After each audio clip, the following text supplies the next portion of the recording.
de la bénédiction. Nous voulons continuer à marcher sur ce chemin. Amen. Est-ce qu'il y en a qui veulent être bénis aujourd'hui en ces lieux? Alléluia. Gloire au nom de Jésus. Matthieu 5, 1 à 16. La Bible nous dit, voyant la foule, Jésus monta sur la montagne et après qu'il se fut assis, ses disciples s'approchèrent de lui, puis, ayant ouvert la bouche, il les enseigna et dit, heureux les pauvres en esprit, car le royaume des cieux est à eux. Heureux les affligés, car ils seront consolés. Heureux les débonnaires, car ils hériteront la terre. Heureux ceux qui ont faim et soif de la justice, car ils seront rassasiés. Heureux les miséricordieux, car ils obtiendront miséricorde. Heureux ceux qui ont le cœur pur, car ils verront Dieu. Heureux ceux qui procurent la paix, car ils seront appelés fils de Dieu. Heureux ceux qui sont persécutés pour la justice, car le royaume des cieux est à eux. Heureux serez-vous lorsqu'on vous outragera, qu'on vous persécutera et qu'on dira faussement de vous toutes sortes de mal à cause de moi. Réjouissez-vous et soyez dans l'allégresse parce que votre récompense sera grande dans les cieux, car c'est ainsi qu'on a persécuté les prophètes qui ont été avant vous. Vous êtes le sel de la terre, mais si le sel perd sa saveur, avec quoi la lui rendra-t-on? Il ne sert plus qu'à être jeté dehors et foulé aux pieds par les hommes. Vous êtes la lumière du monde. Une ville située sur une montagne ne peut être cachée. Et on n'allume pas une lampe pour la mettre sous le boisseau, mais on la met sur le chandelier et elle éclaire tous ceux qui sont dans la maison. Que votre lumière luise ainsi devant les hommes, afin qu'ils voient vos bonnes œuvres et qu'ils glorifient votre Père qui est dans les cieux. Prions tous ensemble. Seigneur, nous te sommes encore une fois infiniment reconnaissants, Papa, de ton amour, de ta bonté, de ta fidélité, Seigneur. Merci pour le privilège d'être dans ta maison encore une fois aujourd'hui et merci pour ta parole, Seigneur, que nous venons pour recevoir. Papa, faisant ainsi, nous réalisons combien nous sommes des hommes naturels et charnels et que cette parole qui est esprit et elle est folie pour nous, Seigneur, et elle nous échappe et de nous-mêmes, nous ne pouvons la saisir. Aide-nous maintenant, Papa, à la donner sans crainte, ni faveur, ni hésitation. Aide-nous également à la recevoir, Seigneur, et qu'elle puisse trouver une place dans nos cœurs où elle va germer, produire de fruits et que ce fruit nous conduise dans la vie éternelle. C'est avec action de grâce dans le cœur que nous te prions ainsi, dans le nom précieux de Jésus. Nous disons tous au nom de Jésus. Nous disons tous au nom de Jésus. Pouvons-nous juste, avant de nous asseoir, battre encore une fois nos mains pour le Seigneur et pousser un cri vers le trône.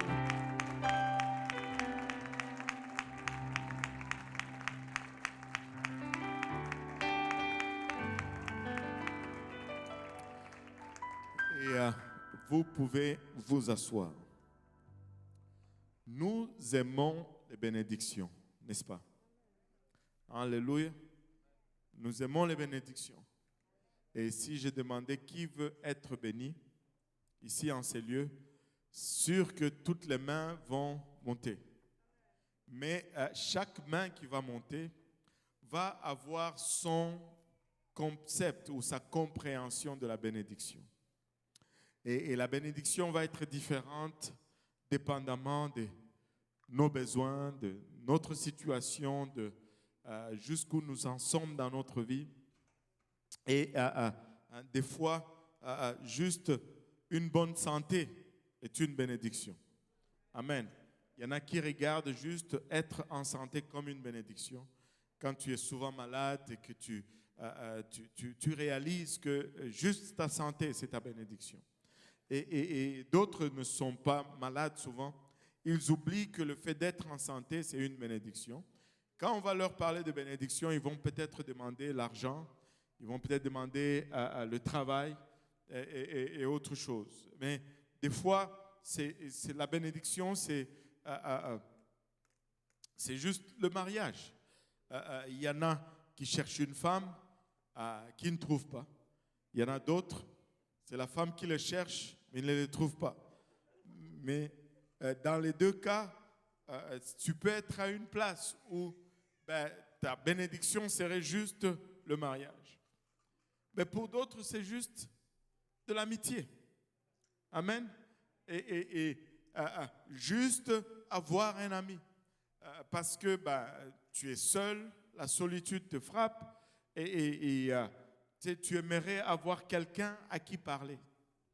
Je ne sais pas pour vous, mais quand moi je suis arrivé au Canada, il n'y avait pas JPNL. Alléluia. Il n'y avait pas JPNL. Et j'étais seul. Je ne connaissais pas Dieu. Bien sûr, j'habitais avec ma tante, mais à un moment donné, tu dois quitter la maison de tes parents, n'est-ce pas? Donc, à un moment donné, je devais quitter la maison de ma tante. Je me suis pris un 2,5 sur 19e avenue, coin entre Jarry et Saint-Michel. Et je me rappellerai, pourquoi je me rappelle de ça? Ce sont le froid qu'on a eu ces 2 jours passés. Je me rappellerai toujours ce jour-là. C'était un dimanche matin. Je ne connaissais pas encore Dieu. Écoutez, des fois vous voyez, oh, je dois encore aller à l'église. Non, j'ai le privilège d'aller à l'église. Je ne connaissais pas Dieu à l'époque. J'étais à la maison, il faisait moins 27 degrés. Et en ce temps-là, on n'avait même pas de portable, on n'avait pas de cellulaire. C'était le téléphone là dans la maison. Là. Et ce jour-là, toute la journée, le téléphone n'a pas sonné. On allait maintenant vers 15h, 16h. J'étais tout seul dans mon petit appartement. Le grand monsieur que j'étais, j'ai juste commencé à pleurer tout seul. Personne ne m'a taquiné. Là, vous riez de moi. Personne ne m'a taquiné, personne ne m'a frappé, personne ne m'a insulté. Mais j'étais seul. J'ai commencé à pleurer tout seul. Je me dis, mais qu'est-ce que je suis venu faire dans ce pays? J'aurais aimé avoir un ami. C'est une bénédiction d'avoir un ami des fois. Juste quelqu'un avec qui se chicaner un peu. Et pour d'autres, ici on est au Canada. Certains d'entre vous, votre frigo est plein. Votre congélateur est plein. Vous cherchez même un deuxième congélateur. La nourriture n'est pas un problème. Allô? Mais pour d'autres, juste le repas sur la table, c'est une bénédiction. Je me rappelle, il y a beaucoup de souvenirs qui me viennent en tête. En 2013, je suis allé au Congo avec le frère Mike McManus. Et on est allé vivre, on habitait à la maison de mon père. La maison de mon père, je viens d'un quartier pauvre. C'est un quartier pauvre. Mes parents étaient riches. Et comme c'est une marque de quartier pauvre, c'est qu'il y a toujours beaucoup d'enfants. C'est vrai, hein? Il y a toujours beaucoup d'enfants. Et mon quartier, il y avait tellement d'enfants qu'on appelait cela Mamanabatoto. Ça veut dire les quartiers là où il y a les mamans et leurs enfants. Et chaque matin, il y avait tout un groupe d'enfants qui venaient devant la clôture. Et on veut jouer avec le blanc. Où est-ce qu'il est? Et il y en avait de toutes tailles. Et la plupart n'avaient pas de chaussures. Et d'autres avaient des culottes sans haut. Et vous n'allez pas me croire, mais d'autres n'avaient rien du tout. Et quand tu arrives dans ces quartiers, on ne sait pas s'il y aura un repas sur la table aujourd'hui. Et là, le frère Mike, qui a observé cette pauvreté, et de temps en temps, il allait aller au marché, il allait acheter des poules. Et il allait donner aux voisins. Et là, c'était la fête. Tu sais, waouh! Donc, quand on arrivait dans le quartier, tout le monde le saluait parce que chacun voulait avoir une poule. Et en plus, une poule, ce n'est pas du poisson, une poule. Une poule, chez nous, c'est de luxe. C'est ce qu'on réserve aux invités. Alors, et il donnait la poule aux voisins. Tu voyais la voisine, comment elle était contente. Elle prenait la poule, tu entendais la poule. Après, à un moment donné, c'était un silence de ce côté-là. Et, et c'était plutôt des cris de joie par la suite de ceux qui allaient manger. Même un repas peut être une bénédiction. Nous avons tous des idées différentes de bénédiction. Et je ne sais pas s'il y en a parmi nous, je ne pense pas. Il y en a qui arrivent à cette place où avoir un yacht sur le fleuve Saint-Laurent, c'est ça la bénédiction. Il dit, je serai béni lorsque j'aurai mon yacht privé. Je suis béni lorsque j'aurai la maison à 5 chambres à coucher, salle de bain dans chaque chambre, 3 salons et ainsi de suite. Et dépendamment où nous sommes, la bénédiction peut être différente. Amen. Alléluia. Mais laissez-moi vous dire ceci, c'est qu'il y a une chose qui nous égalise tous. Une chose qui nous ramène tous sur le même niveau. C'est que si tu vas voir ton médecin et qu'il te dit que il te reste 3 mois pour vivre, laisse-moi te dire, yacht sur le Saint-Laurent ou le prochain repas, vous avez la même préoccupation. Face à cette fatalité, nous sommes tous égaux.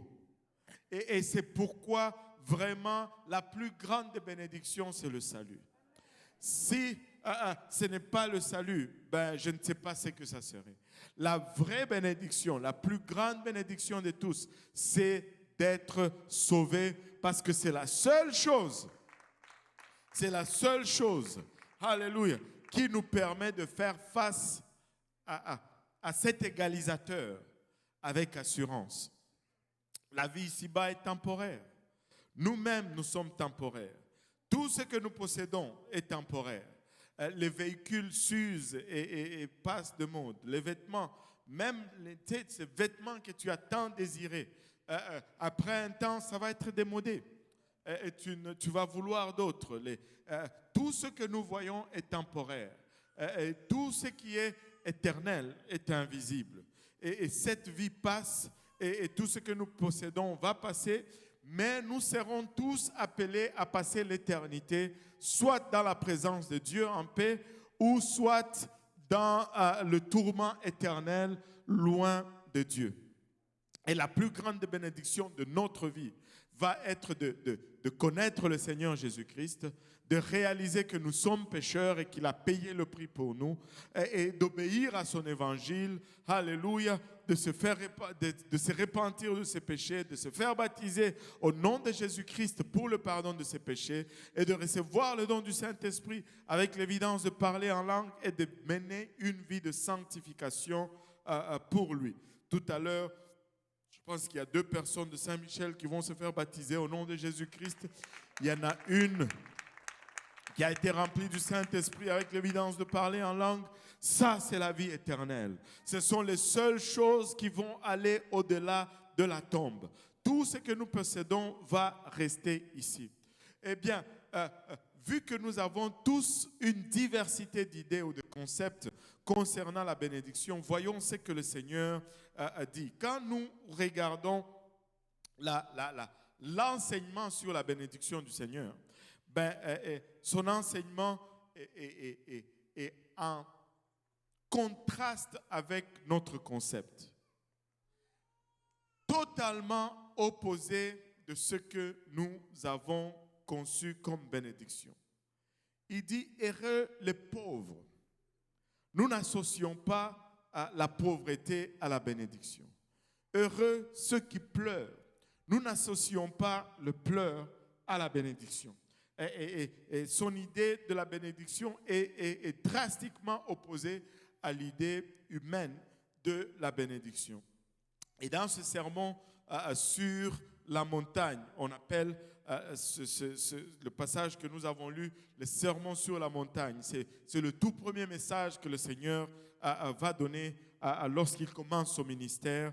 Et dans son tout premier message, il commence avec la toute première chose, c'est qu'il adresse les attitudes. On parle de 9 béatitudes. il adresse nos attitudes et il lie nos attitudes à la bénédiction. Quand on dit heureux, en fait, l'original dit littéralement béni. Et le mot béatitude, il y a le mot bénédiction et puis attitude là-dedans. Et en d'autres termes, notre attitude va déterminer notre bénédiction. Donc, moi, j'ai tiré des conséquences de ce constat. Donc, les conséquences sont celles-ci. Comme ou vu que nous sommes ceux qui contrôlons notre attitude et que nos bénédictions dépendent de notre attitude, donc nous sommes ceux-là qui déterminent si nous sommes bénis ou pas. Allô? Alléluia. Et ton voisin ne peut pas entraver ta bénédiction. C'est ton attitude qui entrave ta bénédiction. Comment tu réagis à ce qui t'arrive va déterminer si tu vas être béni ou pas. Et nous avons la décision sur nos réactions. Oh non, j'ai fait ça parce qu'on m'a fait ça. Non, tu as choisi de faire ça. Tu n'es pas lié à réagir de cette façon. Tu n'es pas obligé d'être offensé. Allô? Allô? Tu n'es pas obligé d'avoir de rancune avec quelqu'un. Ce n'est pas une obligation. C'est un choix. Alors, tu dois choisir comment tu réagis. Tu dois choisir ton attitude et c'est la seule chose que tu contrôles. Aujourd'hui, nous allons voir la cinquième bénédiction ou cette cinquième béatitude. Matthieu 5, 7. Heureux les miséricordieux, car ils obtiendront miséricorde. Heureux le miséricordieux, car ils obtiendront miséricorde. Maintenant, le mot miséricorde revient 164 fois dans la parole de Dieu. 164 fois le mot miséricorde est cité dans la parole. Mais si on regarde miséricordieux, c'est 21 fois que ça se trouve dans la parole de Dieu. Et dans la langue originale où ça a été écrit, dans l'hébreu de l'Ancien Testament, le mot miséricorde signifie bonté ou pitié combinée avec la faveur.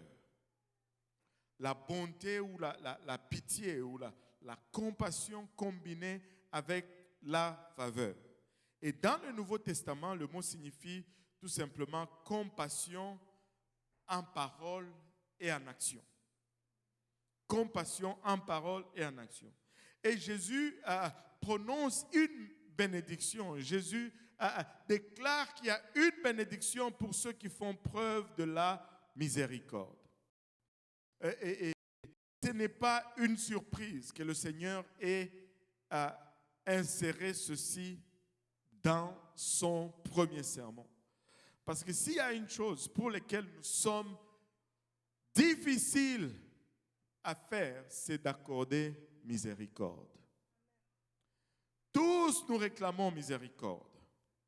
Mais savez-vous que pour avoir miséricorde, il faut accorder miséricorde. Il dit, heureux les miséricordieux, car ils obtiendront la miséricorde. Si tu as besoin de miséricorde, alléluia, il faut donner la miséricorde. Allô? Alléluia. Il faut donner la miséricorde. Maintenant, regardons un peu la parole de Dieu pour voir est-ce qu'un homme est capable de donner la miséricorde. C'est quoi la miséricorde? Oui, c'est beau définition fait de nous des comment on dit ceux qui étudient les mots là, la motologie, l'étude des mots. En grec, en hébreu, on ne veut pas faire la motologie. Amen. On veut comprendre ce que ça signifie. Vous ne connaissez pas la motologie? Mots. Voilà, motologie, étude des mots. Il y en a qui... Alléluia. Regardons un peu les exemples parce que ça va peut-être nous servir le plus. S'il y avait quelqu'un qui était familier avec la miséricorde dans la parole de Dieu, c'était le roi David. Et si on étudie un peu sa vie, certaines circonstances de la vie, on peut comprendre la miséricorde et on peut voir comment ceci opère. Laissez-moi vous dire, David était très miséricordieux. Et ce n'est pas pour rien qu'on dit qu'il était un homme au cœur selon Dieu. Parce que son cœur était prompt à donner miséricorde. Et regardez, dans ses écrits, à tous les 26 versets du psaume 136 disent tous « car sa miséricorde dure à jamais ». Il connaissait Dieu. David connaissait Dieu. Vous savez, très souvent, notre manque de repentance va des fois se résumer au fait que nous ne connaissons pas Dieu. Mais David connaissait Dieu et c'est pourquoi David se repentait aussi profondément, aussi facilement, parce qu'il savait que le Dieu qu'il servait était un Dieu miséricordieux. Et il dit dans le psaume 136, « Louez l'Éternel, car il est bon, car sa miséricorde dure à toujours. Louez le Dieu des dieux. » Alléluia, non pas seulement un Dieu, mais le Dieu des dieux, car sa miséricorde dure à toujours. Louez le Seigneur des seigneurs, car sa miséricorde dure à toujours. C'est lui qui seul fait de grands prodiges, car sa miséricorde dure à toujours. C'est lui qui a fait les cieux avec intelligence, car sa miséricorde dure à toujours. C'est lui qui a étendu la terre sur les eaux, car sa miséricorde dure à toujours. C'est lui qui a fait les grands luminaires, car sa miséricorde dure à toujours. Les soleils pour présider au jour, car sa miséricorde dure à toujours. Alléluia. Et ainsi de suite. La lune et les étoiles pour présider à la nuit, car sa miséricorde dure à toujours. Et David est en train de nous dire que la miséricorde de Dieu est toujours disponible. La miséricorde de Dieu est toujours disponible. Il n'y a pas un seul moment où Dieu cesse d'être miséricordieux. Mais si nous allons jouir de sa miséricorde, il faut que nous exerçons la miséricorde. Parce que le Seigneur nous déclare qu'heureux les miséricordieux, car ils obtiendront miséricorde. Alléluia.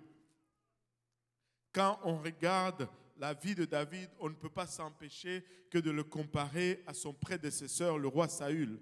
Le roi Saül a précédé David et le roi Saül a été rebelle presque tout le long. Le roi Saül n'a pas suivi toutes les voies de Dieu et éventuellement Dieu l'a rejeté après plusieurs chances, après plusieurs opportunités. Le Seigneur l'a rejeté. Et David a commis des infractions qui sont plus graves que ceux de Saül. La première infraction que David a commis, c'était le péché d'adultère et de meurtre. Deux péchés combinés. Deux doubles péchés qui étaient punissables par mort par lapidation dans l'Ancien Testament. C'était une très grave erreur, un mauvais jugement durant son règne. Il s'est lié avec Bathsheba et il a commis le meurtre de son mari lorsqu'elle est tombée enceinte. Et c'était deux péchés passibles de peine de mort. Mais lorsqu'il a été confronté par le prophète Nathan, David s'est humilié, il s'est repenti en confessant ses péchés. Et comme résultat, il a écrit le psaume 51. En fait, c'était sa prière de repentance. C'était sa prière de repentance. Et aujourd'hui, nous nous retournons souvent à cette prière pour nous repentir nous-mêmes de nos péchés, pour demander et solliciter la miséricorde de Dieu. David, je pense que c'est un des passages les plus profonds dans les écrits de David. Il écrit dans le psaume 51, verset 1, il dit au chef des chantres, psaume de David, lorsque Nathan le prophète vint à lui, après que David fut allé vers Bathsheba. Il dit, « Ô Dieu, aie pitié de moi dans ta bonté. Selon ta grande miséricorde, efface mes transgressions. Lave-moi complètement de mon iniquité et purifie-moi de mon péché. Alléluia. David ne renie pas son péché. David ne cherche pas une excuse pour son péché. David n'est pas en train d'argumenter avec Dieu. Ce n'est pas ma faute. Moi, j'étais chez moi, j'étais juste sur mon toit en train de prendre de l'air. Pourquoi elle n'a pas fermé le rideau de sa douche? Pourquoi est-ce qu'elle était là à se doucher? Et nous avons cet art de vouloir excuser ou expliquer nos erreurs. Laissez-moi vous dire ceci. Du moment où on commence à expliquer, du moment où on commence à justifier, on a arrêté de se repentir. La première étape de la repentance, c'est de reconnaître que oui, c'est moi et ça s'arrête sur moi. J'ai péché, Seigneur. Pardonne-moi, je sais que ta miséricorde dure à toujours et je sais que je suis à une place où j'ai besoin de cette miséricorde. Il dit, car je reconnais mes transgressions et mon péché est constamment devant moi, au verset 5. Alléluia, j'ai péché contre toi seul et j'ai fait ce qui est mal à tes yeux, en sorte que tu seras juste dans ta sentence, sans reproche dans ton jugement. Waouh, c'est toute une autre dimension, c'est tout un autre niveau. David est en train de dire ici en d'autres termes, Seigneur, même si tu me punissais, j'accepterais la punition parce que ça serait une punition juste. Si tu mettais une sentence sur moi, tu serais dans le droit de le faire parce que je reconnais mon péché. David ne s'est pas aventuré à dire, non, je ne mérite pas cette punition. Non, il a dit, si tu me condamnais, tu serais toutefois juste dans ta sentence parce que j'ai fait. Je plaide coupable. Alléluia. Et il dit, voici, je suis né dans l'iniquité. David n'est pas en train de trouver une excuse ici. Il est en train de réaliser son état d'être. Je suis malade, Seigneur, j'ai besoin d'aide. Tu veux que je m'en sorte, j'ai besoin de toi. Tu veux que je m'améliore, Seigneur, je ne peux pas y arriver par moi-même. Il dit, je suis né dans l'iniquité. En d'autres termes, il n'y a rien de bon en moi. Alléluia. Et ma mère m'a conçu dans le péché. Et David déclare cela. Ma mère m'a conçu dans le péché. Savez-vous pourquoi David déclare cela? Parce que David était un fils illégitime. David n'était pas le fils de la première femme de la maison. David était né hors du mariage. Et David vivait avec ce fardeau d'être un enfant illégitime. Et parce qu'il n'était pas légitime, il n'avait pas le droit d'aller à la maison du Seigneur. C'est pourquoi quand on lui dit, « Hey, David, aujourd'hui, on va aller dans la maison du Seigneur. » Ce n'était pas juste quelque chose d'ordinaire. Il dit, « Je suis joie quand on me dit allons à la maison du Seigneur parce que je sais que par ma naissance je n'y ai pas droit, alléluia, par ma condition je n'y ai pas accès, mais aujourd'hui le Seigneur me donne cette opportunité, je veux y courir, je veux être enthousiasmé d'aller à sa maison.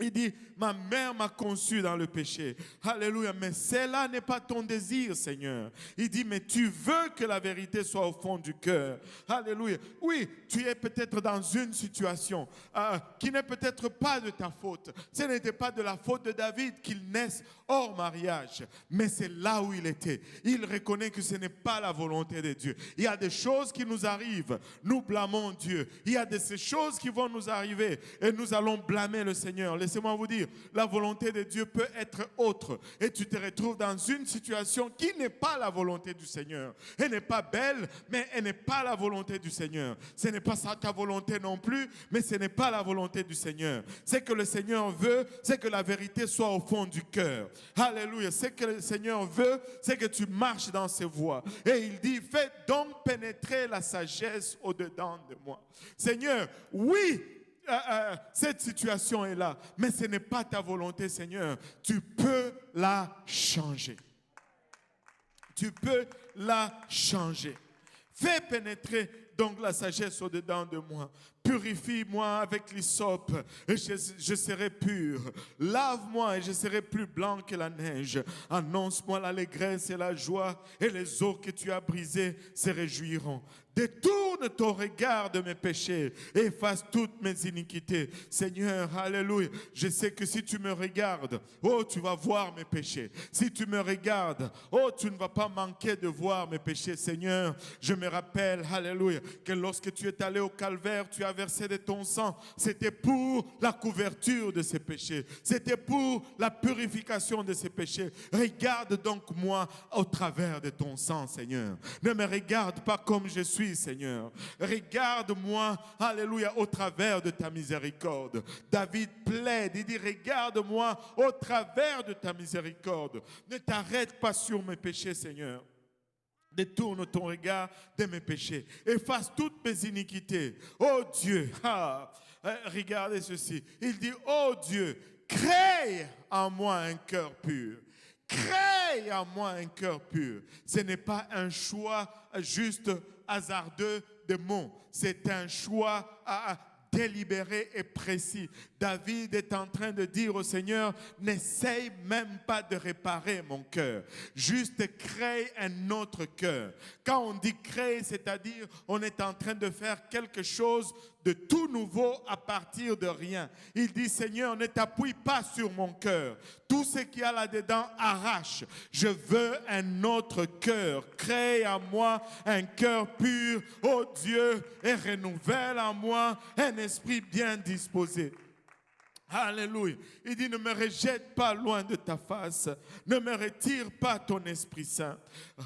Rends-moi la joie de ton salut. Vous savez, certains d'entre nous, nous sommes sauvés, mais il n'y a pas de joie en nous. Ce n'est pas normal. Le salut, c'est ta plus grande richesse. Le salut, tu ne peux pas hypothéquer ton salut vis-à-vis de n'importe quoi. Allô? Tu ne peux pas, il n'y a pas de prix pour ton salut. Et le Seigneur nous dit ceci, dans sa parole, il nous dit, une âme vaut plus que toute la terre. C'est parce qu'il n'y a pas de prix pour l'âme. Vous savez, qu'est-ce qui détermine la valeur d'une chose? C'est sa durabilité. Ces papiers ont moins de valeur que ça, parce que ça, c'est un métal, c'est plus durable. Ça va durer plus longtemps que ces papiers. Et ça va te coûter plus cher à payer. Quand quelque chose est durable, le prix augmente. On te dit que la voiture japonaise va durer plus longtemps que la voiture américaine. Si tu crois cela, tu vas acheter la voiture japonaise. Plus cher. Allô? Parce que tu espères qu'elle va durer plus longtemps. Le diamant est cher parce qu'il est plus durable. L'or coûte cher parce que c'est durable. Tu ne peux pas détruire. Tu le mets dans le feu, il se purifie l'or. Tu bats l'or, il s'étale. L'or va s'étaler le plus possible que tout autre métal. Et c'est durable et c'est cher. Mais ton âme va durer l'éternité. C'est pourquoi il n'y a pas de prix à ton âme. Même si cette vie l'a détruit ton corps, ton âme continue de vivre. Ton âme ne meurt pas, ton âme est éternelle. Et c'est pourquoi il n'y a pas de prix que tu peux mettre à ton âme.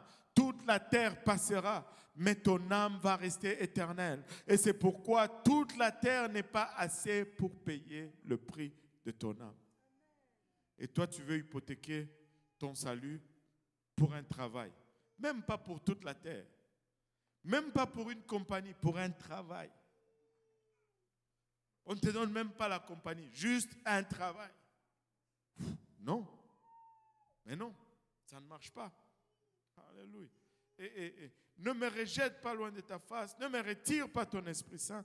Rends-moi la joie de ton salut. David était à une place où le péché pesait sur lui et il a perdu la joie du salut. Et il dit, rends-moi la joie de ton salut et qu'un esprit de bonne volonté me soutienne. Je veux bien faire, Seigneur. Alors j'enseignerai tes voies à ceux qui les transgressent et les pécheurs viendront à toi. Seigneur, je ne veux pas sortir de ceci tout seul. Oui, j'ai commis cette erreur, mais laisse-moi te dire, Seigneur, si tu me fortifies et que tu me sors d'ici, alléluia, il y aura des bénéfices, il y aura un profit à tout le monde que je vais voir, je vais leur enseigner. Ça, ce n'est pas un bon chemin. N'allez pas par là, ne faites pas ceci. Alléluia, Seigneur, sauve. Alléluia, je promets, alléluia, que je ne vais pas me taire. Je promets que je vais enseigner tes voies aux autres. Laissez-moi vous dire, s'il y avait des gens qui doivent être bavards au sujet de leur salut, c'est bien nous les chrétiens. Nous ne pouvons pas nous taire. Nous ne pouvons pas garder silence. Nous pouvons confesser partout, alléluia, d'où le Seigneur nous a tirés. Nous voulons, oh Seigneur Jésus, aide-nous, Papa. Alléluia. Je ne veux pas me taire. Alléluia. Anyway. Rends-moi la joie de mon salut et qu'un esprit de bonne volonté me soutienne.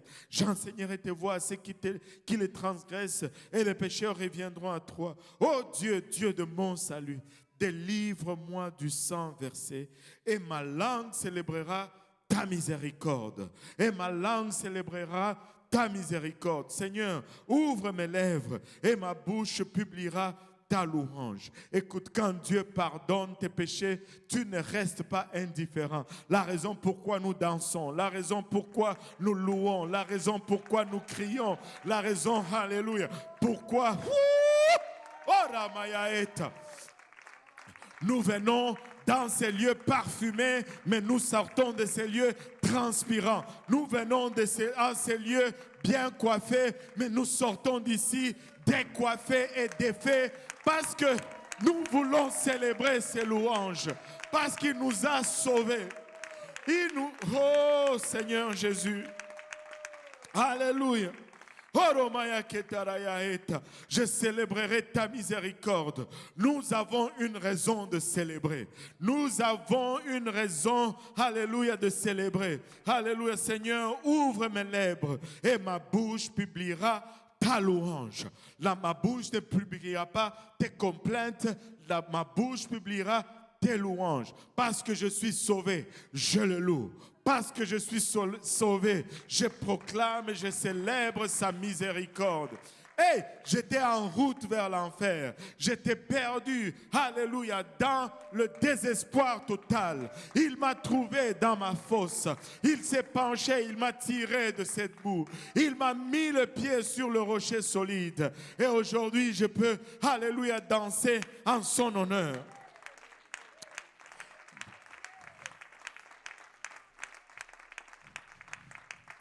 Dieu a entendu le cri de miséricorde de David. Dieu a entendu sa repentance.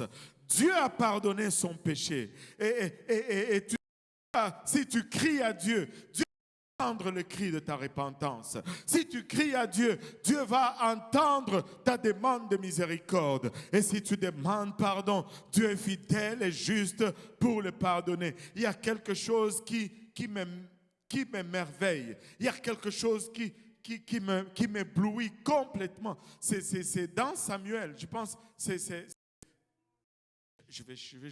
permettez-moi, hein, je vais juste les chercher rapidement. Hein, je cherchais rapidement.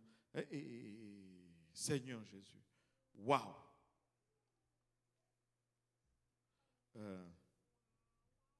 C'est dans 2 Samuel 12. Alléluia. Et regardez, Nathan va vers David. Il lui dit, il utilise l'histoire de la brebis. C'est ce que David pourrait comprendre le plus parce qu'il était berger. Et il lui explique, qu'elle lui fait voir que quelqu'un a pris la brebis de quelqu'un. Bref, vous connaissez l'histoire, je vais juste gagner du temps. Et il dit, cet homme, c'est toi au final. Et quand Nathan dit à David au verset 7, Nathan pointe le doigt vers David et lui dit, tu es cet homme-là. Ainsi parle l'Éternel. le Dieu d'Israël, je t'ai oint pour roi sur Israël et je t'ai délivré de la main de Saül. Je t'ai mis en possession de la maison de ton maître. J'ai placé dans ton sein les femmes de ton maître et je t'ai donné la maison d'Israël et de Juda. Et si cela eût été peu, j'y aurais encore ajouté. Pourquoi donc as-tu méprisé la parole de l'Éternel en faisant ce qui est mal à ses yeux? Tu as frappé de l'épée Uri l'Héthien, tu as pris sa femme pour en faire ta femme, et lui, tu l'as tué par l'épée. Le fils d'Amon, alléluia, et ainsi de suite. Le jugement est prononcé sur David. Mais regardez au verset 12, car tu as agi en secret et moi je ferai cela en présence de tout Israël et à la face du soleil. Et cela est arrivé dans la vie de David par la suite. David dit à Nathan, regardez le verset 13, David dit à Nathan, j'ai péché contre l'Éternel.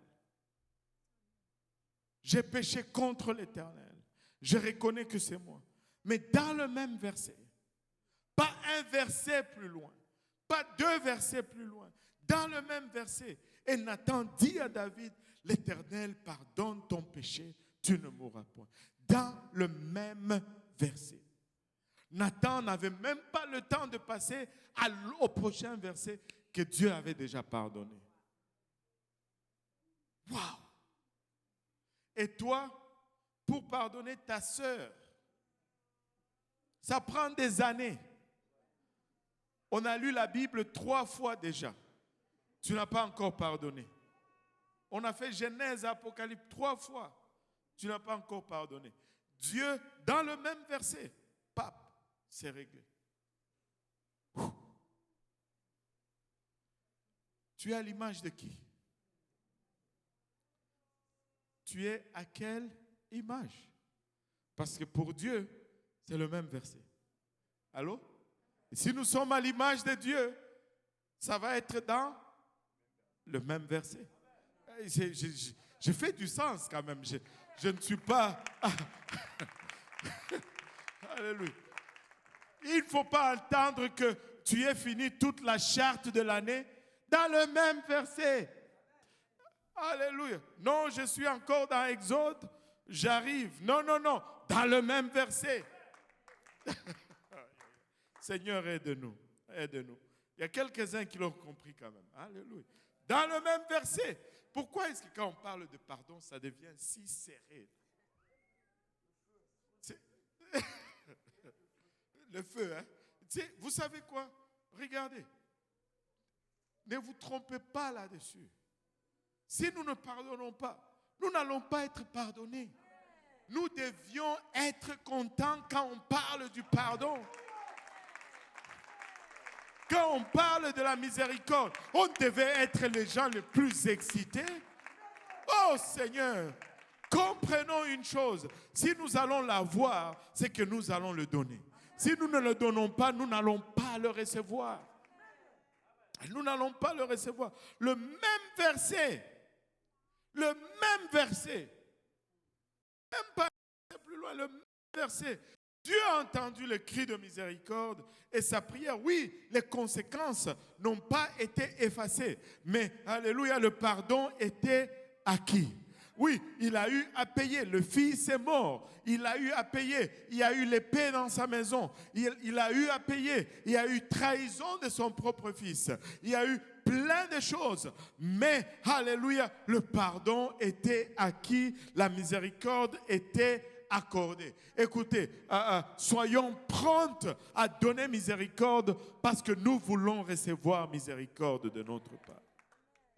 Alléluia. David a commis également un autre péché, le péché du dénombrement. Vous savez, c'est l'homme au cœur selon Dieu. On n'a pas cette impression quand on lit toutes ces choses. Moi, je ne sais pas pour vous, mais moi, ça ne me pousse pas de mettre David en doute. Ça me donne juste un peu plus d'assurance pour moi-même. Il y a de l'espoir pour moi. Parce que, ouf, alléluia. Lui, vous savez, la Bible ne va pas cacher des choses. La Bible ne va pas nous présenter des êtres. Dieu met. Abraham a menti. Dieu le met dans la parole. Dieu le met dans la parole.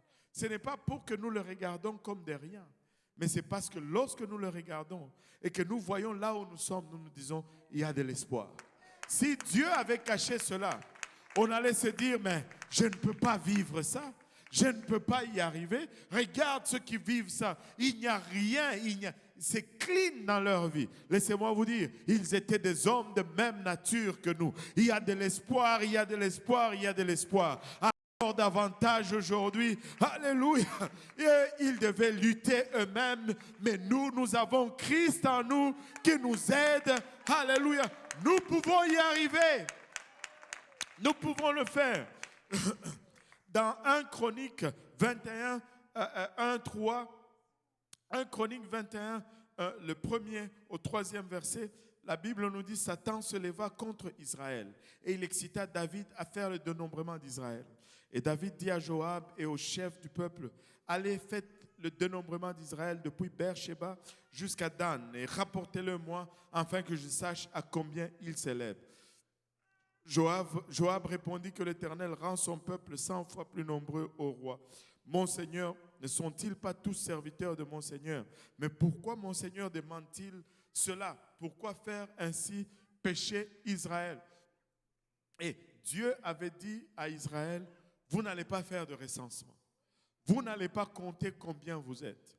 Et il y avait une raison pour cela, parce que Dieu ne voulait pas que leur confiance se repose sur la grandeur de leur armée, mais que leur confiance se repose plutôt sur l'Éternel des armées.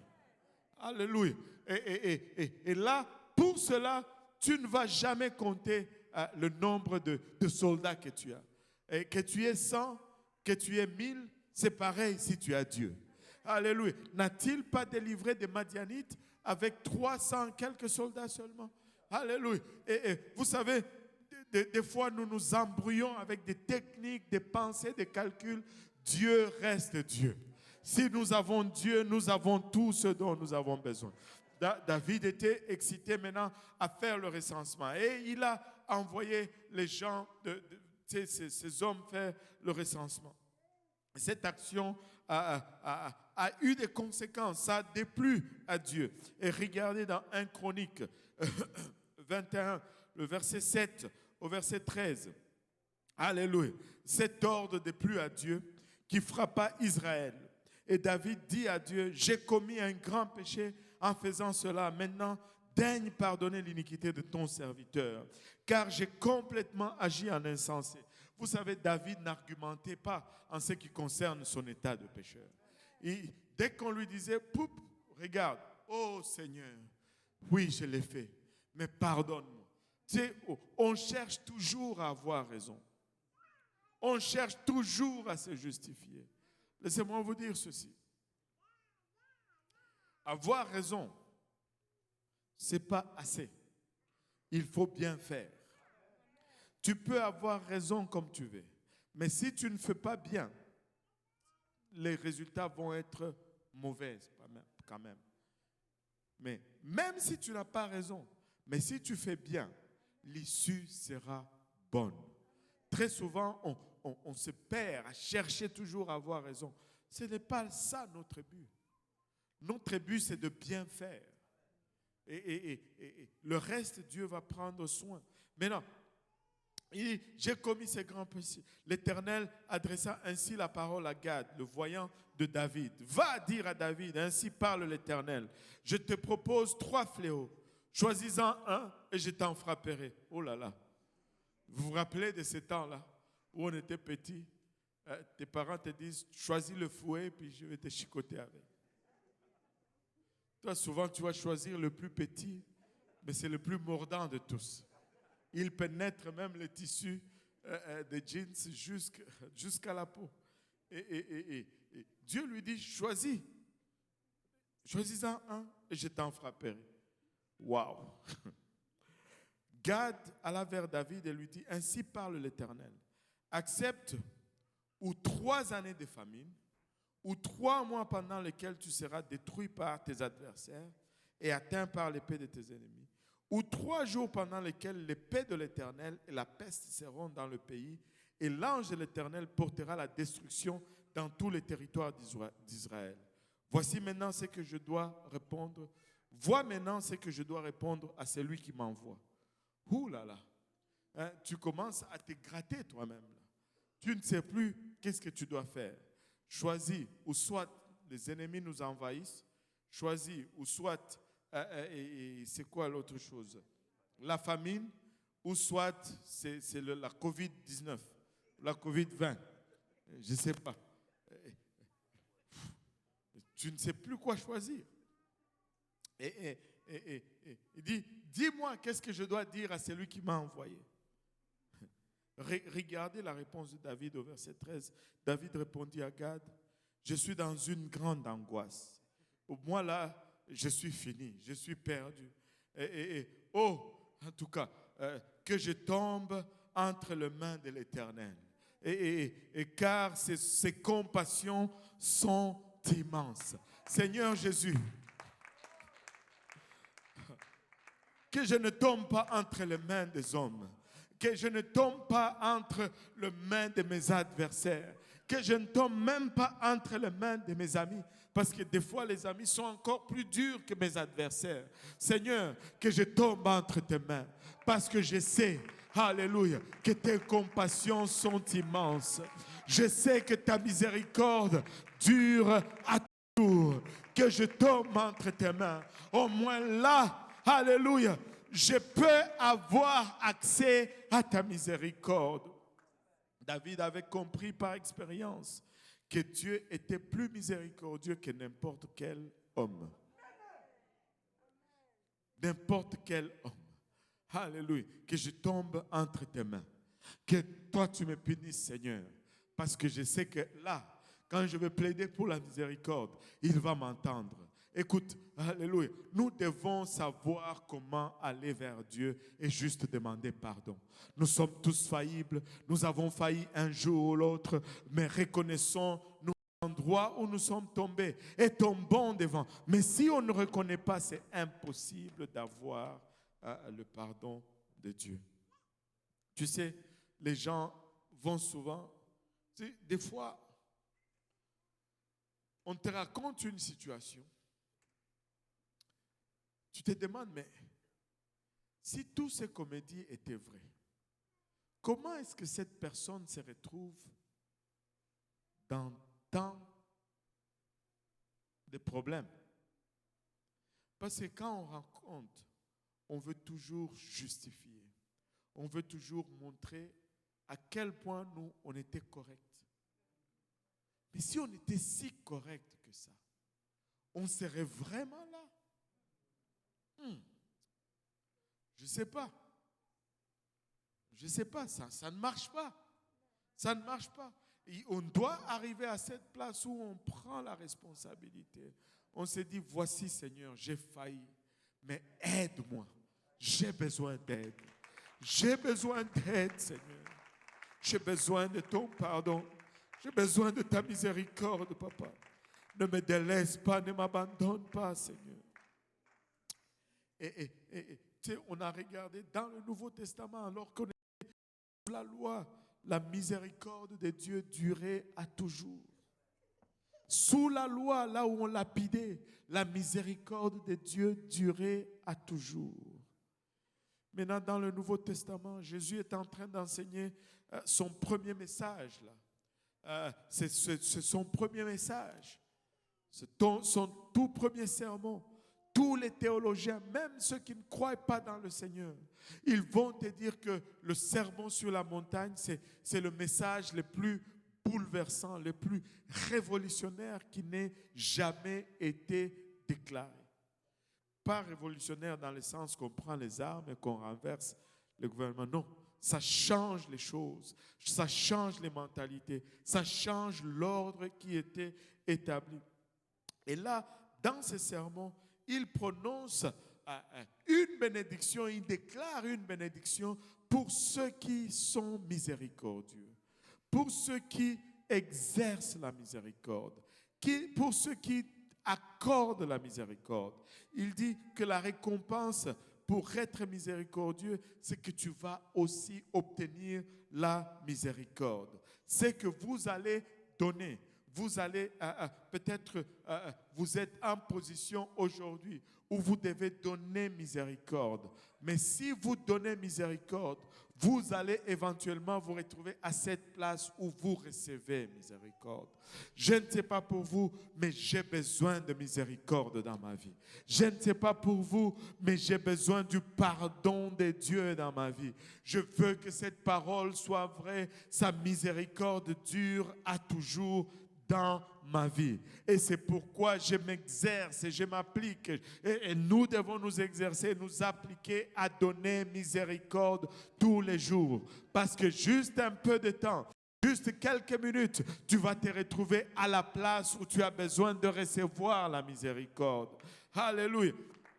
Alléluia. Il y a une différence entre la grâce et la miséricorde. Oui, nous jouissons dans un temps où nous disons c'est la période de la grâce. C'est la période de la grâce. Mais il y a la grâce et il y a la miséricorde. La grâce, alléluia, c'est obtenir ce que nous ne méritons pas. Hein? C'est par la grâce de Dieu que nous avons obtenu le salut. Hein? C'est par la grâce que vous êtes sauvés. Ah, c'est une question? C'est par la grâce que vous êtes sauvés. En d'autres termes, nous obtenons ce que nous n'avons pas mérité. Nous n'avons pas mérité le salut, mais nous l'obtenons par la grâce. Nous obtenons une faveur que nous n'avons pas méritée. Nous n'avons pas payé le prix. Nous n'étions pas à la hauteur pour recevoir la grâce, mais par le moyen de l'évangile, nous l'obtenons. Laissez-moi vous dire, le salut est obtenu par la grâce. Alléluia. Ce n'est pas juste.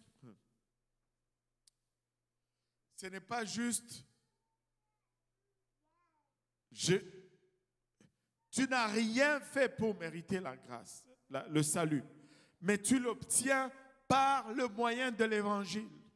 Amen. Tu n'as pas payé le prix. Le Seigneur a payé le prix. Mais toi, tu y as part par le moyen de la grâce. Maintenant, j'étais sur la rue Beaubien hier.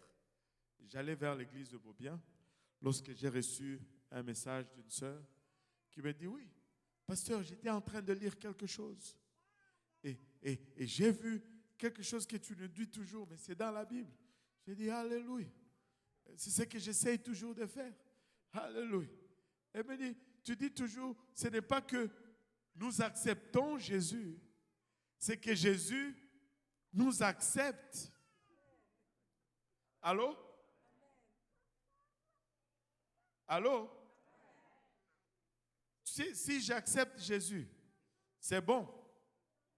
Mais ça ne fait rien jusqu'à ce que Jésus ne m'accepte. Parce que c'est lui qui a le pouvoir. Vous savez, je donnais cet exemple à l'église de l'Est. Je peux ne pas... je n'accepte pas, je vais être sincère un peu. On n'est pas dans une dictature. Je n'accepte pas Justin Trudeau comme Premier ministre du Canada. Est-ce que ça change quelque chose? Non. Il est Premier ministre. C'est lui qui a le pouvoir. Allô? Mais moi, si je veux devenir Canadien, si je veux que lui m'accepte, allô? Il y a une sœur qui a fait son examen la semaine passée. Elle a réussi. Elle m'a écrit, j'ai réussi mon examen pour citoyenneté. Et il fallait qu'elle remplisse les conditions, qu'elle se fasse accepter par Trudeau. Et c'est là que ça a fait la différence. Elle avait accepté le Canada depuis chez elle. Là. De tous.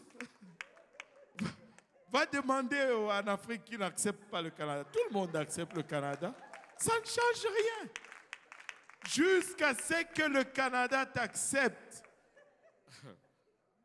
Tu acceptes le Seigneur Jésus dans ton cœur. Oui, nous l'acceptons tous. Mais jusqu'à ce que lui m'accepte. Et il dit dans sa parole, Vous avez trouvé Christ, mais plus encore, Christ vous a trouvé. Alléluia. Il faut qu'il m'accepte. Il faut qu'il m'accepte. Parce que je ne mérite pas ceci. Je ne mérite pas. Il faut qu'il m'accepte par la grâce. Il m'accepte. Alléluia. Et vous savez, la grâce, c'est que sans mérite, j'obtiens quelque chose que je n'ai pas mérité. Mais la miséricorde consiste maintenant à ne pas obtenir ce qu'on a mérité. Tu sais, oh Seigneur Jésus, si nous, des fois, il y a de quoi t'arracher les cheveux. Si nous devions vivre pour Dieu avec passion, c'est bien nous. Nous avons un salut que nous n'avons pas mérité, mais en plus de cela, il regarde une condamnation que nous avons méritée. Il dit non, je ne veux pas vous donner cela. Waouh! Waouh! Waouh! Vous savez, la miséricorde consiste à ne pas obtenir ce que nous méritons. Alléluia. Romains 3, 23 nous dit le salaire du péché, c'est la mort. Et que tous son péché sont privés de la gloire de Dieu. Tous son péché et tous méritent la mort. Alléluia. Et c'est par sa miséricorde qu'il dit non, je ne vous donne pas cette condamnation. Waouh. La miséricorde. Qu'est-ce que cela signifie pour moi? Cela signifie pour moi que si mon frère ou ma soeur mérite que je me fâche contre eux, je ne leur donne pas cette colère. Waouh! Si mon frère et ma soeur méritent que je m'offense contre eux, ben, je leur épargne cette offense. Ils l'ont mérité. Mais parce que je veux recevoir miséricorde, je donne la miséricorde. Je retiens leur mérite. Écoutez, alléluia, tel ne mérite peut-être pas que tu lui parles, mais exerce miséricorde. Exerce miséricorde. Alléluia, parce que tu veux avoir la miséricorde. Jésus a eu pitié de nous. Il a eu compassion de nous. Et il a vu notre chemin. Et il a dit, ouf, quelle grande condamnation. Mais je veux leur épargner cela. Et il a exercé miséricorde. Il est allé à la croix et il a payé le prix pour nous. Tu sais que quand tu exerces miséricorde, ça te coûte. Ça te coûte. Là-dedans, ça travaille. C'est intense. Mais tu dis, je donne miséricorde. Je donne miséricorde. Alléluia. Tu dois mourir en toi-même. Regardez, regardez cet avertissement que le Seigneur nous donne ici dans Matthieu 7, le premier et le dernier verset. Matthieu 7, 1 et 2. Il nous dit, ne jugez point, afin que vous ne soyez point jugés. Car on vous jugera du jugement dont vous jugez, et l'on vous mesurera avec la mesure dont vous mesurez. Maintenant, qu'est-ce que ceci signifie? Très souvent, certains d'entre vous vont prendre ceci pour museler les prédicateurs, pour museler les dirigeants. Ils ne peuvent plus vous corriger. Il n'a pas dit ne corrigez pas, il a dit ne jugez pas. Il y a une différence entre une correction et un jugement. Vous savez, le jugement, qu'est-ce que le jugement fait? Le jugement prononce une sentence. Allô? Quand les juges prononcent une sentence, ben, tu subis la sentence. Ça, ce n'est pas une correction. Allô? Oh, j'aime donner cet exemple. Vous savez, quand vous grandissiez, là, vos parents disaient souvent, je ne veux pas que tu ailles dans telle maison. Je ne veux pas que tu joues avec les enfants de cette famille parce qu'ils ne sont pas bons. Alors, est-ce qu'il y en a qui ont eu des... Ouais. Vous savez, est-ce que les parents ont... Est-ce que c'est un jugement qu'ils ont porté sur les enfants ou sur cette maison? Non. Tu sais, les jugements, ne jugez pas ne veut pas dire qu'on ne peut plus appeler le péché péché. qu'on ne peut plus appeler le mal mal. On va appeler le mal mal. On ne va pas te mettre en enfer. Et ça, je n'ai jamais compris pourquoi. Si, je l'ai dit à l'église de l'Est, je vais le redire encore ici. De nos jours, dès que tu essayes juste de corriger quelque chose, oh, tu veux dire que je vais aller en enfer? Mais pourquoi vous voulez aller tout de suite en enfer? Allons même déjà d'abord à l'église. Tout de suite en enfer. Mamayak. Allons d'abord à l'église. Oh, tu veux dire que je vais aller en enfer? Non, ce n'est pas ce que je dis. Allons seulement à l'église d'abord. L'enfer, on verra après. Tout de suite, c'est l'enfer. Vous savez quoi? C'est de l'intimidation. Pour que tu ne dises pas la vérité. Mais nous allons déclarer la vérité. Si je n'ai aucun pouvoir d'envoyer quiconque en enfer, je n'ai aucun pouvoir d'envoyer quiconque au ciel, mais mon mandat, c'est de déclarer avec force le chemin qui conduit au ciel. Alléluia. Et des fois, pour pointer ce chemin, je dois pointer le chemin qu'il ne faut pas prendre. Ne va pas là parce que ça va te conduire en enfer. Ce n'est pas que je veux que tu ailles en enfer. Il n'y a pas de gain que tu ailles en enfer. Ni pour toi, ni pour moi.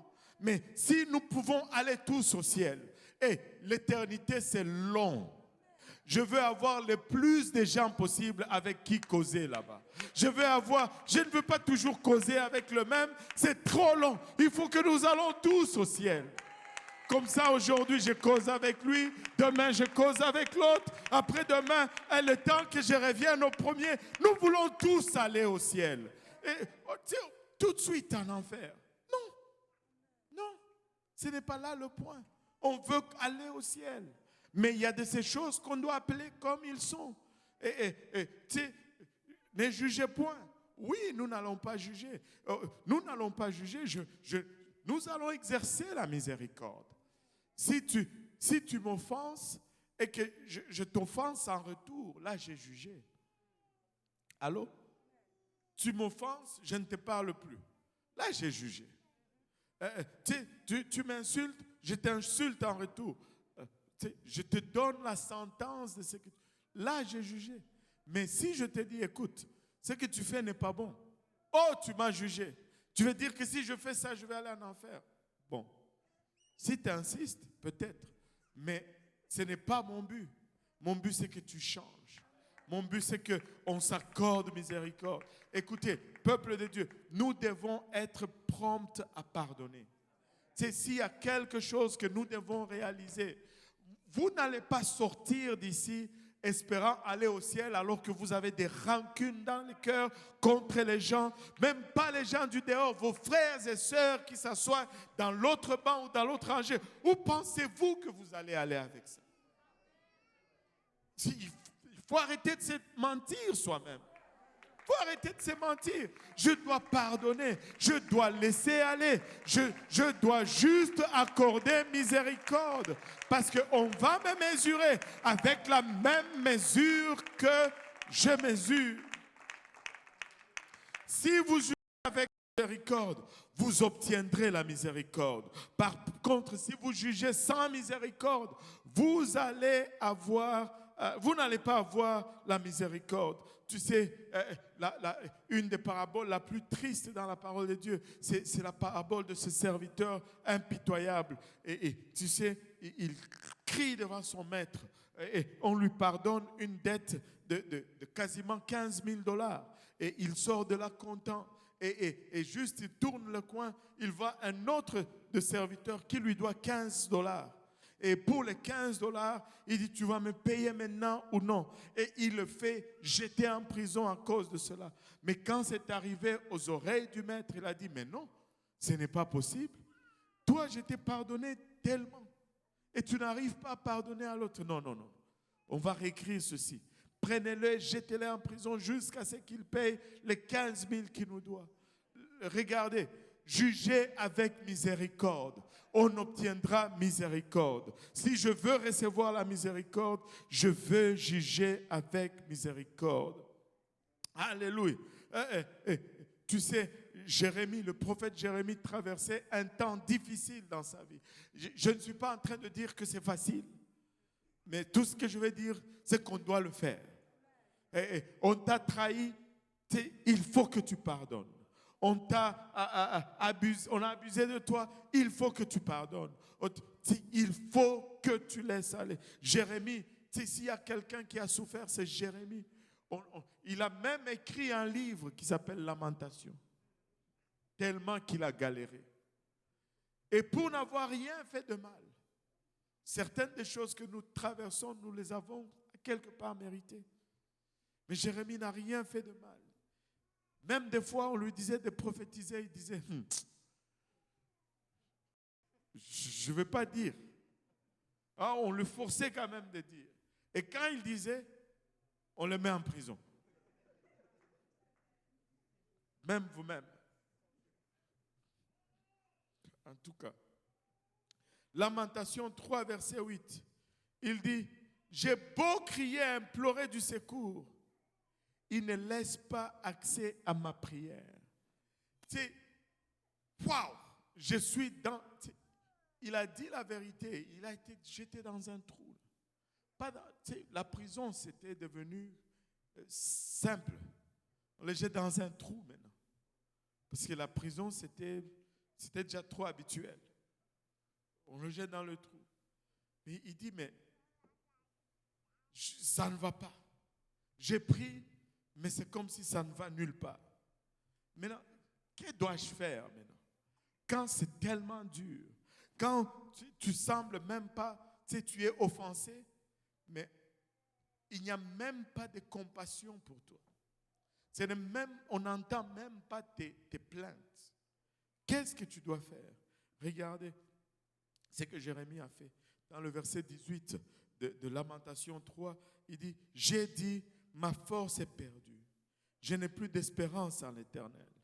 Quand je pense à ma détresse et à ma misère, l'absinthe est au poison.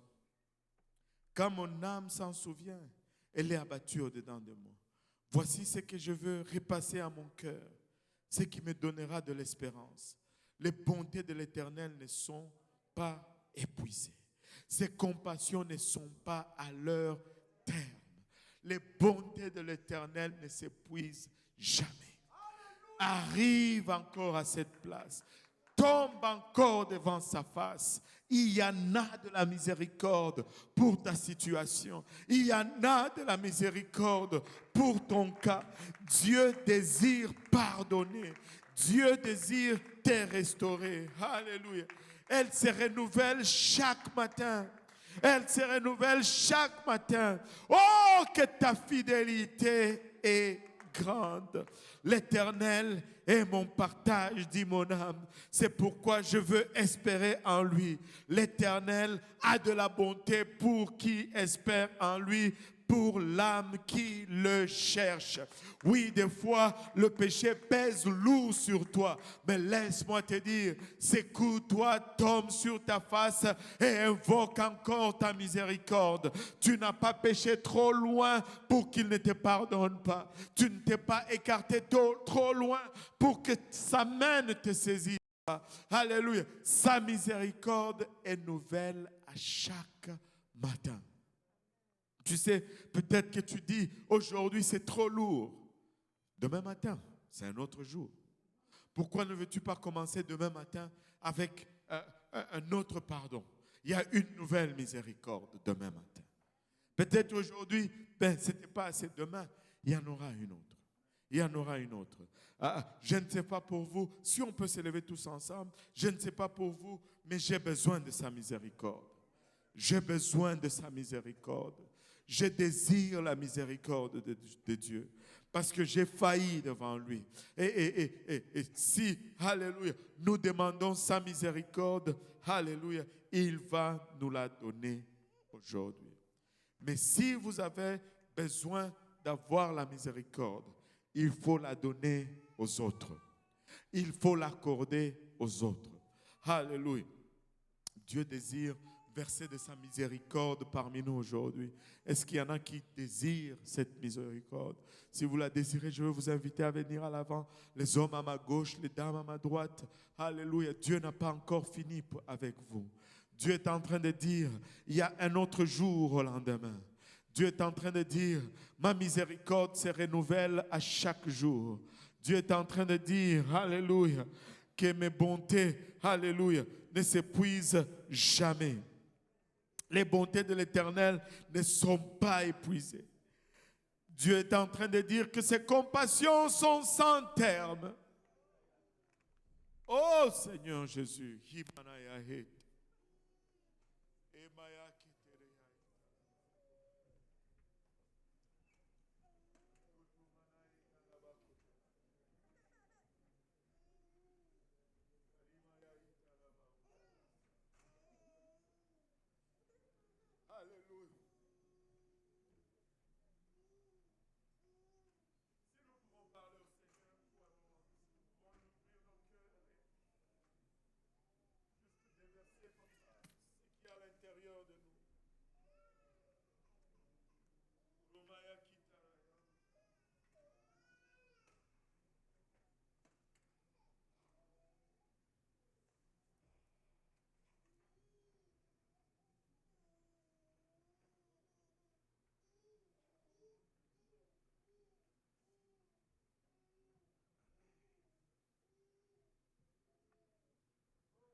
Seigneur, sonde-moi et connais-moi aujourd'hui, Papa. Que tu étendes ta grâce, Papa, sur moi. Que tu te souviennes de moi, Papa, dans ta miséricorde, Papa. Que ton sang, Papa, soit la lentille par laquelle tu me regardes, Seigneur Jésus. Aramaya kitaraya utaraba oloboyo santa.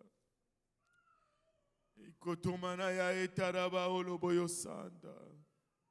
Alléluia Jésus, alléluia Jésus. Alléluia. Heureux les miséricordieux, car ils obtiendront miséricorde. Heureux ceux qui donnent miséricorde, car ils vont obtenir miséricorde. Papa, nous avons besoin de ta miséricorde. Nous avons besoin d'éviter, Papa, des choses que nous avons méritées, Seigneur Jésus. Ikotomanaya itaraba oloboyo sanda. Keremaya itaraba oloboyo kitaraya itaraba oloboyo sanda. Alléluia Seigneur. Alléluia. Si nous lui confessons nos péchés, il est juste et fidèle pour nous les pardonner. Alléluia. Le prochain verset, dans le même verset, même pas le prochain verset, dans le même verset. Alléluia. Veux-tu avoir une conversation avec lui aujourd'hui? Alléluia. Imanaya eta. Imanaya etara kelea etaraba oloboyo sanda. Alléluia. Alléluia. Ses compassions ne s'épuisent jamais. Alléluia. Ses bontés ne s'épuisent jamais. Alléluia.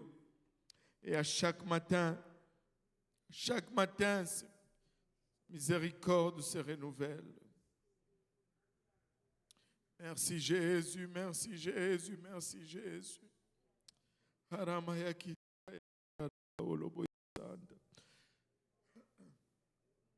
Pouvons-nous commencer à lui témoigner notre reconnaissance aujourd'hui? Pouvons-nous reconnaître sa bonté? Pouvons-nous, alléluia, lui exprimer notre reconnaissance aujourd'hui? Alléluia Jésus. Alléluia Seigneur. Alléluia. Alléluia. Alléluia. Tu es peut-être là où tu es aujourd'hui, pas par ta propre volonté, mais la miséricorde de Dieu se renouvelle à tous les jours. Tu es là où tu es en train de vivre, de subir peut-être des choses, mais la miséricorde de Dieu dure à toujours. Saisis-toi de cette miséricorde aujourd'hui. Saisis-toi, alléluia, de cette miséricorde aujourd'hui. Il y a une bénédiction, alléluia, à être miséricordieux. Il y a une bénédiction. Il a bachata à être miséricordieux. Heureux les miséricordieux, car ils obtiendront miséricorde. Halamaya ketaraya etarabaolo boyosa. Koromaya itarabaolo boyosandarabaele elemaya eta. Ikatamana otarabaolo boyoshetaraya eta. Alléluia Jésus. Alléluia Seigneur. Alléluia Jésus. Alléluia. Alléluia Papa. Oh Papa, pardonne Seigneur Jésus. Pardonne. Alléluia. Et aide-nous à pardonner Papa. Aide-nous à être miséricordieux Papa. Aide-nous à nous débarrasser des rancunes Papa, des offenses Seigneur. Aide-nous Père Ilabashata à pardonner comme nous anticipons que tu vas nous pardonner Papa. Aide-nous Papa Ilabashata à épargner, Seigneur Jésus-Christ, alléluia, les mérites, Papa, de ceux qui nous offensent, Seigneur, alléluia. Que nous puissions regarder comme tu regardes, Papa. Que nous puissions, Papa, regarder comme tu regardes. Car nous sommes avides de ta miséricorde, Père. Nous désirons recevoir ta miséricorde, Papa. Nous désirons recevoir ton pardon, Papa. Donne-nous de pardonner, Seigneur. Alléluia.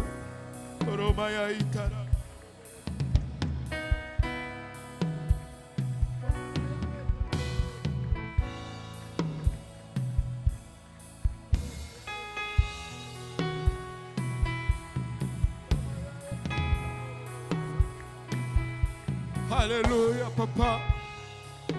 Que tu nous relâches comme nous relâchons, Papa, ceux qui nous ont offensés, Seigneur. Aramaya kitaraya ota. Aramaya